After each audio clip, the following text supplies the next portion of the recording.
ಬದುಕು ಅನ್ನೋದು ಒಂದು ಕ್ಷಣಿಕ ಅಕಸ್ಮಾತ್ ಈ ಕ್ಷಣ ನಾನು ಇಲ್ಲದೆ ಹೋಗ್ಬೋದು, ನೀನು ಇಲ್ಲದೆ ಹೋಗ್ಬೋದು ಅಂತ ಹೇಳ್ತಿದ್ರೆ ಹೊರತು ಅಮ್ಮನೂ ಇಲ್ಲದೆ ಹೋಗ್ಬೋದು ಅಂತ ಅವ್ರು ಯಾವತ್ತೂ ಹೇಳಿಲ್ಲ. ಅಷ್ಟು ಸಂಸಾರನ ತೂಗಿಸ್ಕೊಂಡು ಹೋಗ್ತಾಳೆ, ಜವಾಬ್ದಾರಿನ ನಿಭಾಯಿಸ್ತಾಳೆ ಅನ್ನುವಂತ ಏನೋ ಒಂದಷ್ಟು ವಿಪರೀತವಾದಂತ ನಂಬಿಕೆ.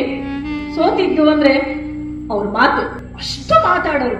ಅವ್ರ ಜೊತೆಲಿ ಪ್ರತಿಯೊಂದು ಹೆಜ್ಜೆನೂ ನಾನು, ಪ್ರತಿಯೊಂದು ತುಡಿತನು, ಆ ಕಷ್ಟವನ್ನ ನಾನು ನೋಡಿದ್ದೀನಿ. ಆ ಕಷ್ಟನ ನುಂಗಿ ಹೆಂಗ್ ಬರ್ಬೇಕು ಅನ್ನೋದನ್ನ ಹೇಳ್ತಿದ್ರು ಅವರು.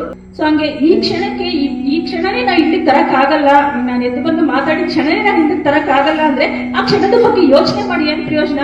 ಮುಂದೆ ಹೋಗ್ಬೇಕು, ಹಿಂದಕ್ಕೆ ಹೋಗಕ್ ಹೋಗ್ಬೇಡ.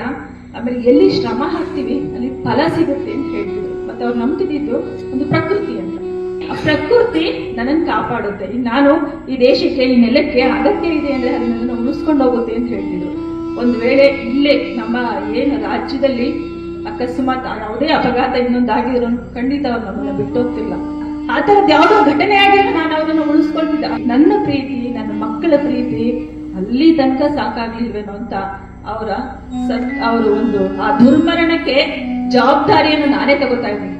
ಇನ್ನೂ ಬೇಕಾಗಿತ್ತೇನೋ ಅವ್ರನ್ನ ಉಳಿಸ್ಕೊಳಕ್ಕೆ, ನಾ ಇನ್ನೂ ಪ್ರೀತಿ ಮಾಡ್ಬೇಕಾಗಿತ್ತೇನೋ, ಅವ್ರು ಇನ್ನೂ ಚೆನ್ನಾಗಿ ಅವ್ರನ್ನ ತೊಡಗಿಸ್ಕೊಳ್ಬೇಕಾಗಿತ್ತೇನೋ, ಅಷ್ಟು ಸಾಕಾಗ್ಲಿಲ್ಲ ಅವ್ರಿಗೆ. ಅವ್ರನ್ನ ಇಲ್ಲಿ ನಮ್ಗೇನ್ ಹತ್ತಿರದಲ್ಲಿ ಎಲ್ಲೇ ಆಗಿದ್ರು ಅವ್ರು ಖಂಡಿತ ನಮ್ಮನ್ನ ಬಿಟ್ಟೋಯ್ತಿರ್ಲಿಲ್ಲ.